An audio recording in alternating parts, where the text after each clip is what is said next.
கப்பல் கடல்ல போயிட்டு இருக்கு. புயல், சூறாவளி, அலையெல்லாம் பெருசு பெருசா ரொம்ப உயரமா உண்டாகுது. கடுமையான காற்றிலேயும் வேகமான அலைகள்லேயும் சிக்கி அந்த கப்பல் தடுமாறுது. திசை மாறி போச்சு. எந்த பக்கம் போயிட்டு இருக்கிறோம்னே தெரியல. அந்த கப்பலை செலுத்திக்கிட்டு இருந்த மாலுமி ரொம்ப சாமர்த்தியமா செயல்பட்டார். தன்னுடைய அறிவாற்றலையும் திறமையையும் முழுமையா பயன்படுத்தினார்.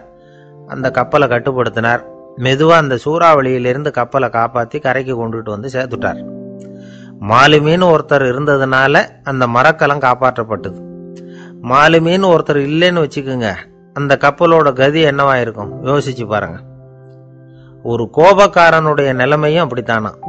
கோபக்காரன்கிறவன் ஒரு மாலுமி இல்லாத மரக்கலம் அப்படிங்கிறார் நபிகள் நாயகம். கொந்தளிக்கிற கடல்ல கொடுமையான அலைகளின் உச்சியில அல்லல் படுகிற மரக்கலத்தை விட மோசமானது கோபக்காரனின் நிலைமை அப்படிங்கிறது அவருடைய கருத்து. அது மாதிரி இதுன்னு சொல்லல, அதை விட மோசம் இது அப்படிங்கிறார். ஏன் தெரியுமா? ஒரு கப்பல் கடல்ல தடுமாறுனா அதை சரிப்படுத்த மாலுமி இருக்கிறார். அவர் தன்னுடைய சாமர்த்தியத்தினால அதை கட்டுப்படுத்தி சரியான வழிக்கு கொண்டுட்டு வந்துருவார். ஆனா கோபக்காரனுடைய நிலைமை அப்படி இல்லை அப்படிங்கிறார் நபிகள் நாயகம். மனித மனம் ஒரு மரக்கலம், அறிவு அதுல இருக்கிற மாலுமி. மாலுமி மரக்கலத்தை செலுத்துறான், அவனுக்கு கட்டுப்பட்டு அது ஓடுது. ஆனா கோபக்காரன்கிற மனுஷங்கிட்ட அறிவுங்கிற மாலுமி சரியா வேலை செய்ய மாட்டான். ஏன்னா கோபம் அந்த மாலுமியின் கண்களை அவிச்சிரும், காதுகளை கேட்காம பண்ணிவிடும். கண்ணையும் காதையும் மூடிவிட்டு கப்பலை ஓட்டுனா எப்படி ஓட்டுறது? அதனால கோபக்காரன் மாலுமி இல்லாத மரக்கலம். இடி மின்னல்ல மாட்டிக்கிட்டு கஷ்டப்படுற கப்பல் மாதிரி கஷ்டப்படுறான். பெரியவங்கள்லாம் என்ன சொல்றாங்க? உனக்கு கெடுதல் பண்ணவனுக்கும் நீ நன்மையை செய், எவருடைய விருப்பு வெறுப்பையும் பொருட்படுத்தாதே. பரம எதிரிக்கும் நீ நன்மை செய்ய ஆரம்பிச்சா உன்னுடைய தூய நிலையை பார்த்துட்டு அவனும் உனக்கு நெருக்கமான நண்பனா ஆயிடுவான். இதுதான் பெரியவங்க நமக்கு சொல்லி இருக்கிறது. புனித குர்ஆன் சொல்றது என்ன? தீமையை நன்மையை கொண்டே நீர் தடுத்து கொள்ளும் அப்படின்னு சொல்லப்பட்டிருக்கு. அதுல இன்னா செய்தாரை ஒருத்தல் அவர் நாண நன்னயம் செய்து விடல் அப்படிங்கிறார் திருவள்ளுவர். செல்வந்தர் ஒருத்தர்கிட்ட ஒரு சிறுவன் ஆடு மேய்ச்சிக்கிட்டு இருந்தானா. பெரியவர் அவனை கூப்பிட்டு, நீ நேரா போய் ஒரு ஆட்டுல உள்ள ரொம்ப நல்ல பகுதி எதுவோ அதை எடுத்துக்கிட்டு வா அப்படின்னாராம். இவன் போனான். ஒரு ஆட்டு உடம்புல இருந்த நாக்கு, இருதயம், இது ரெண்டையும் எடுத்துக்கிட்டு வந்து கொடுத்தானா. பெரியவர் வாங்கி பார்த்தார். அதுக்கப்புறம் இப்ப நீ போய் இன்னொரு ஆட்டுல இருக்கிற ரொம்ப கெட்ட பகுதி எதுவோ அதை எடுத்துட்டு வா அப்படின்னாராம். இவன் போய் எடுத்துட்டு வந்தான். அவன் கையில இருந்தது மறுபடியும் அதே மாதிரி நாக்கு, இருதயம், இது ரெண்டும் தான்.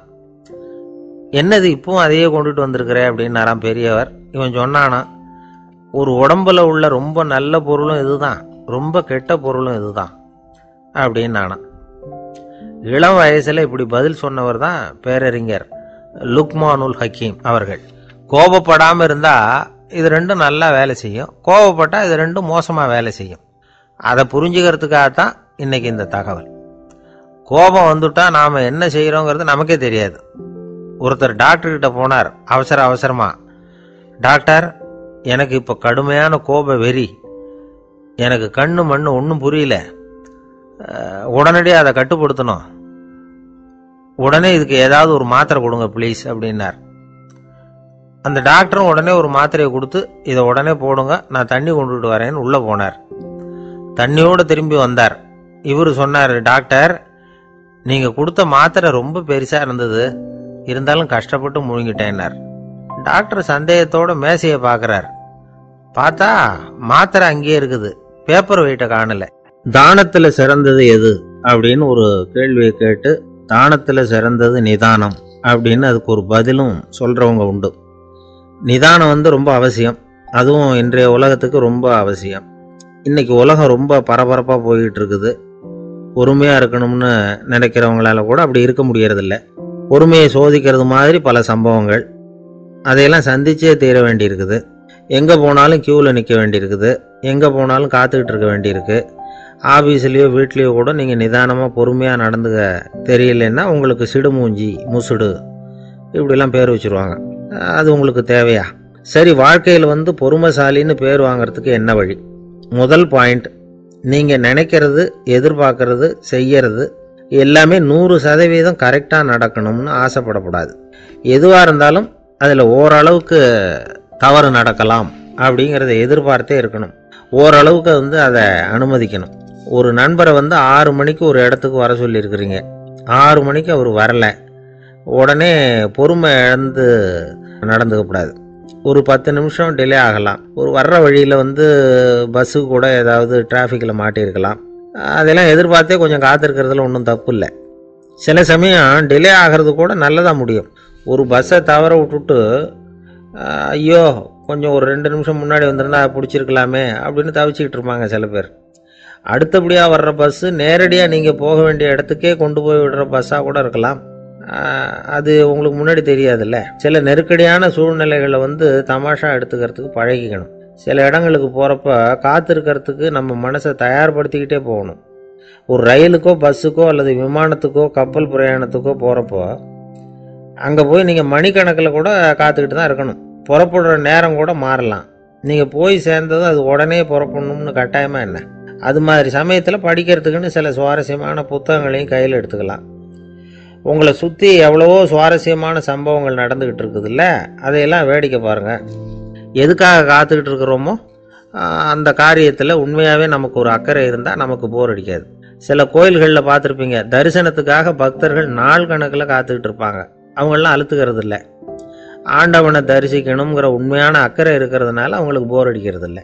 ஆனால் சில சினிமா தியேட்டரில் கூட பார்க்கலாமே, சினிமா கியூ கூட அப்படி தான். சாயந்தரம் 6 மணி ஆட்டத்துக்கு காலம்பரம் 6 மணிக்கே போய் கூட காத்துக்கிட்டு இருப்பாங்க. அவங்களுக்கெல்லாம் போர் அடிக்காது. படம் பார்க்குற ஆர்வம். இன்னொரு முக்கியமான விஷயத்தை நாம் பழக்கப்படுத்திக்கணும். லிவ் ஃபார் தி மூமெண்ட் அப்படிங்கிறாங்க நிபுணர்கள். ரொம்ப பேர் எப்படின்னா அடுத்தபடியாக நடக்க போகிற விஷயத்திலேயே கவனமாக இருப்பாங்க. அந்த நினைப்புலேயே இந்த நிமிஷத்தை பொறுமை இல்லாமல் கழிப்பாங்க. ஒருத்தர் இருக்கார், அவர் எப்படின்னா ஆஃபீஸ் முடியறதுக்குள்ளேயே சார் 5 மணிக்கெல்லாம் ரெடியாக இருங்க, நாம் அந்த ஹோட்டலில் போய் டிஃபன் சாப்பிட்ணும் அப்படின்னு 4 மணிலேருந்து சொல்லிகிட்டு இருப்பார். 4:55 பரபரப்பாக ஓடி வருவார். 2 பேரும் புறப்படுவோம், ஹோட்டலுக்கு போவோம், சாப்பிட்டுக்கிட்டு இருப்போம். அப்படி சாப்பிட்டுட்டு இருக்கிறப்ப சார் சாப்பிட்டு முடித்ததும் நேராக ஒரு ஜவுளி கடைக்கு போகிறோம் அப்படிம்பார். பரபரக்க சாப்பிட்டு முடிப்பார், புறப்படுவார். ஜவுளி கடையில் அவசரமாக சீக்கிரம் பில் போடுங்க சார், சினிமாவுக்கு நேரம் ஆகிடும்பார். சினிமா தியேட்டரில் உட்காந்து அடுத்தபடியாக எங்கே டின்னர் சாப்பிட்றதுன்னு யோசனை பண்ணிகிட்டு இருப்பார்.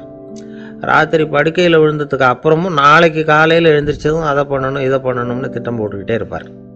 அதாவது எப்போவும் அடுத்த நிமிஷம், அடுத்த நாள், அடுத்த வாரம், அடுத்த வருஷம், இதுதான் அவங்க சிந்தனை. இந்த நிமிஷம் என்ஜாய்மெண்ட்டை அவங்க இழந்துடுறாங்களாம். அதனால தான் வாழ்நாள் பூரா பொறுமையின்மை, அவஸ்தை, அல்லல். அதனால் நாம் எல்லாரும் வாழ்க்கையில் நிதானமாக இருக்கிறதுக்கு கற்றுக்கணுமா. அதுக்காக இந்த நிதானத்துக்கு வேறு விதமான அர்த்தம் பண்ணிக்கக்கூடாது. ஒருத்தர் அப்படித்தான் ஒரு தடவை அவருடைய குதிரை காணாமல் போயிட்டு தான். அதுக்காக அவர் கவலைப்படலை, நிம்மதியாக இருந்தார், சந்தோஷமாக இருந்தார்.